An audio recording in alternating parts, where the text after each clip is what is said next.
Bonjour et bienvenue dans l'édito de Camille. L'édito de Camille, c'est chaque jour un point sur les actualités publiées sur le site d'Info Chrétienne. Aujourd'hui, lundi 14 mars 2022, défendre les innocents. S'exprimant au terme de ses prières hebdomadaires de l'Angélus dimanche, le pape François a lancé un vibrant appel à mettre fin à l'attaque armée inacceptable en Ukraine. Face à la barbarie des meurtres d'enfants, de citoyens innocents et sans défense, aucune raison stratégique ne tient, a déclaré le pontife argentin dénonçant un massacre. Depuis le début de l'invasion russe en Ukraine, le nombre de civils touchés par les attaques ne cesse d'augmenter et pousse de plus en plus de personnalités, même du côté russe, à dénoncer cette guerre.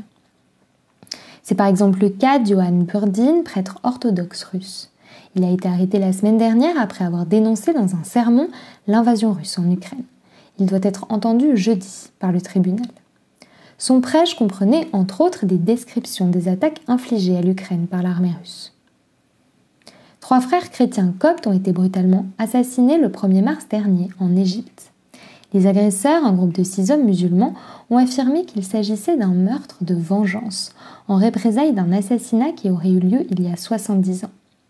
Des sources proches de l'affaire et les avocats en charge de ce dossier estiment eux que les 3 frères ont été tués en raison de leur foi chrétienne. En Angola, les évêques prennent également la défense des innocents.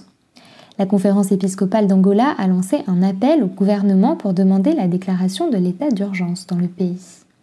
Les évêques exhortent l'État à agir face aux problèmes de la famine et de la pauvreté auxquels est particulièrement confrontée la population dans le sud.